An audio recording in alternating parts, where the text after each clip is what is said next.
Alinqeni igumgedlela ukuyikhetha manje inkosi enkulu uBhomela Isitimela Samampondo babamkhulu uNkulunkulu phakade. Amen.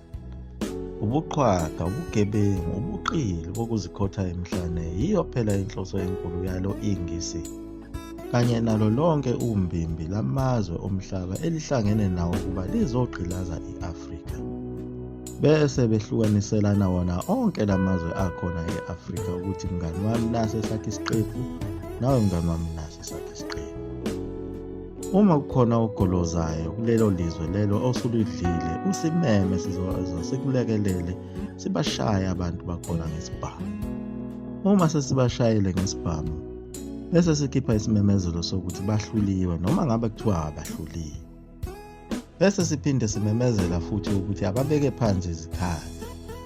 Bese siyahamba siyoshintsha iyunifomu yamasosha ebekade silwa ngayo, sigqoke enye iyunifomu, siziqambe igama sithi sesiyi-Peacekeeping Force.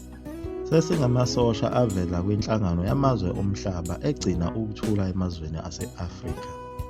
Siphinde sibashaye futhi ngesibhamu. Siphinde sithumele ithimba lethu lodokotela nonesi. Sikhande inkambi sithi sizokwelapha izintandane nabafelokazi bempi, sibafake enkambini. Sithi sizobelapha kanti sizobafaka ukufa. Sizibize ngayo phela inhlangano i-Red Cross. Bese siyabondla laba bantu ngedoko elikhandwe ngayo impuphu ebomvu. Iyona ndlela esibaphungula ngayo abantu ezweni esisuke sifuna ukulidla nokuthi sililawule. Sandise nazo izimishini ukuze abantu bazoyeka ukuvukela umbuso ngokukhuluma ngomhlaba, bazi ukuthi abakhile la banekhaya eJerusalema elisezulwini.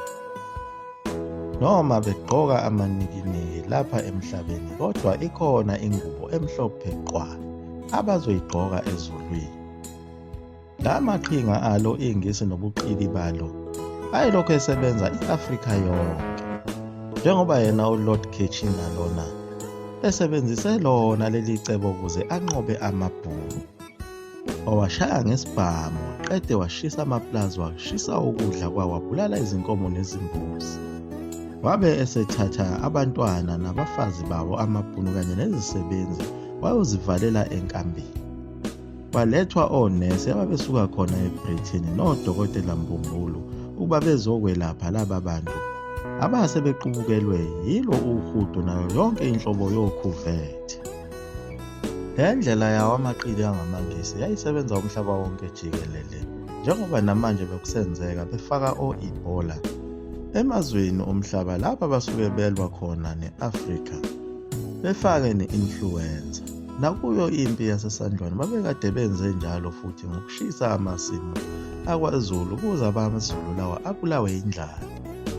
Ingakho nje amaZulu agcine sehlakazekile, amanye sephenduke futhi abangamadube esandlwana azolekelela wona amangisi lawa ukuthi kushawe amabhunu. Amabhunu phela iwona kuphela ayesasele nokudla emasimini. Abantu abamnyama basebephila ngako kokhothoza emasimini awo amabhunu, kodwa abantu abamnyama abalenzanga iqiniso ngoba balekelela lona futhi ingisi, kwashiswa onke amasimu amabhunu. Phela inhloso yengisi enkulu yiko ukuthi abantu abamnyama belambe bengabi nakho ukudla ukuze bezoguqa kulo ingisi. Bese libalandela impuphu ebomvu ngawo umkhumbi lizobondla ukuze libathumbe kahle. Njengoba nanamhlanje kusaqhutshekwa kusenziwa khona lokho, ingisi lisebenzisa abantu abamnyama ukuthi kubulawe amaplazi amabhunu, lawa okuyiwona ondla isizwe sabantu abamnyama, ukuze sizolanda phela ukudla ngawo umkhumbi emazweni abo abelungu laba bangamangisi. Njengoba kuze kube namhlanje ngisho izinyama zezinkukhu zilandwa khona lena emazweni aphesheya, zihamba o3 months 4 months ngomkhumbi ifike lapha kuwe lento isiyibolile, nawo uphinde uyilondoloze khona efrijini inyanga yonke. Amangisi lawa asebenzisa bona osopolitiki laba bangabantu abamnyama ukuthi kubulawe izinto zakhona kuleli lizwe lase-South Africa. Njengoba kwaqedwa ngisho amafemu njengawo amafemu ezinkukhu ko-Rainbow, nazo zonke izinkampani ezigaya impuphu njengabo oMpangeni Milling, ukuze phela sizolanda ukudla okudulayo khona lena phesheya kwezilwandle okufakwe yonke inhlobo yobuthi lona okuzosenza sigule siphathwe yibo phela oshukela namakhensa lawa afikayo namhlanje esingawazi ukuthi ayiqhamukaphi ngoba phela obabamkhulu bethu abakaze beguliswe yilezi zinto. Ingenxa yakho lokhu kudla okulandwa lena emazweni aphesheya sikulanda kuye vele umthakathi ongafuni siphumelele. Ungakudla kanjani ukudla okusuka kumthakathi? Vele ukulumbile lokhu kudla umthakathi. Manje abantu abamnyama ngenxa yokuswela ulwazi baye benyanye lona ibhunu leli okuyilona elibondlayo kumanje. Ngisho uyothenga izinkomo zawo amalobolo uhamba uyothenga eplazini lalo ibhunu. Kodwa ingisi uma selisebenzisa usopolitiki lona liye lithi bulala leli bhunu. Uma kungaphela lezi inkomo ezisemabhunwini uzophinde usizakale kuphi? Usho ukuthi inkomo usuyoyilanda phesheya isibalwa ngalo phela idola. Njengoba kuze kube namhlanje amangisi asebenza kanzima ukuthi athuntubeze amandla imali yethu yalapha eSouth Africa eyakhandwa yilo ibhunu lele ekuthiwa phela irandi. Phela ayikho imali yake yakhandwa ngabantu abamnyama. Nawo futhi lamaplazi adliwa yibo phela osopolitiki lawa bethi babuyisa umhlaba bathatha amaplazi amabhunu. Ajike amile ingongoni kungatshalwa lutho. Ngenxa ukuthi usopolitiki lo unomona futhi usetshenziswa yilo ingisi ukuthi abulale izwe lethu. Lamaplazi awanikezwa ngisho umphakathi ukuthi ulekelelwe ulime kulamaplazi ayalondolozwa elondolozelwa bona phela ocomrades abangazange befundele ngisho ezolimo futhi abanganalo uthando lezolimo. Enhloso yobugebengu bokuthi fanele abantu abamnyama belambe ukuze kuzothathwa imali yabo iyothenga ngayo ukudla phesheya kwezilwandle.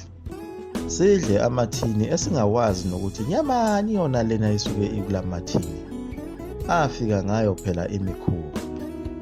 Kuyimanje angaphezulu kuka-60 amaplazi agcine edliwe amabhunu angatshalwe lutho anemishini ogandaganda ababolayo. Phela ubuqili bengisi lisebenzisa yena umuntu omnyama lona ngoba liyazi ukuthi akanaki. Ukholwa yiyo lento phela amtshela yona ngaleso sikhathi.